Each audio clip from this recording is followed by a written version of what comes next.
আসন্ন নির্বাচনে মিয়ানমারে বিদ্রোহীদের নিয়ন্ত্রণে থাকা শহরগুলোতে ভোট হবে না বলে জানিয়েছে জান্তা সরকার। রাখাইনের ১৭ শহরের মধ্যে ভোট হবে ৭টিতে। অঞ্চলটিতে নতুন করে জোরালো অভিযান চালাচ্ছে সেনাবাহিনী। জান্তার বিমান হামলায় একটি স্কুলের ১৯ শিশু নিহতের পর নিন্দা জানাচ্ছে মানবাধিকার সংগঠনগুলো। ঢালাইয়ের সেরা প্রিমিয়ার সিমেন্ট।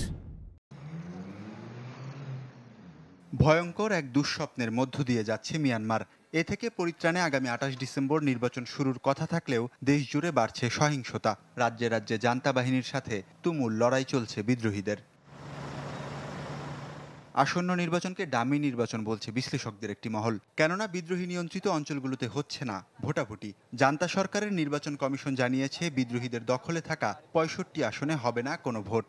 এর মধ্যে রয়েছে রাখাইন, কাচিন, চীন ও শান রাজ্যের বেশ কিছু এলাকা। বাংলাদেশ সংলগ্ন রাখাইন রাজ্যে ১৭টি শহরের মধ্যে ১৪টি আরাকান আর্মির দখলে রয়েছে। যেই ১৪টির মধ্যে 10টি শহরে নির্বাচন অনুষ্ঠিত হচ্ছে না। শহরগুলো হলো রামরি, পাউকতাও, পেন্নাগিন, রাথেডং, বুথিডং, মংডু, কিয়াকতাও, মিনবিয়া, মাইনবং ও মাউকু। ভোট হবে দক্ষিণাঞ্চলে অবস্থিত শহর আন, তাওঙ্গাপ, থানডোয়ে ও গওয়াতে শহরে। তবে রাখাইনের কোনো শহরেই নির্বাচন চায় না আরাকান আর্মি। বিদ্রোহীদের দাবি, সরকারের কোনো নির্বাচনই এই অঞ্চলে বাসিন্দাদের জন্য কল্যাণ বয়ে আনেনি। এই বিভেদের জেরে অঞ্চলটিতে বিদ্রোহীদের লক্ষ্য করে হামলার মাত্রা আরও তীব্র করেছে তাতমাদো। চলতি সপ্তাহে রাখাইনের একটি বোর্ডিং স্কুলে হামলা চালায় সেনাবাহিনী। এতে প্রাণ গেছে ১৯ কিশোর তরুণের। নিহতদের বয়স ১৫ থেকে ২১ বছর। এমন হামলার নিন্দা জানিয়েছে মানবাধিকার সংগঠনগুলো। গেল এক মাসে মিয়ানমার সেনাবাহিনী দেশজুড়ে প্রায় ৫০০টি বিমান হামলা চালিয়েছে।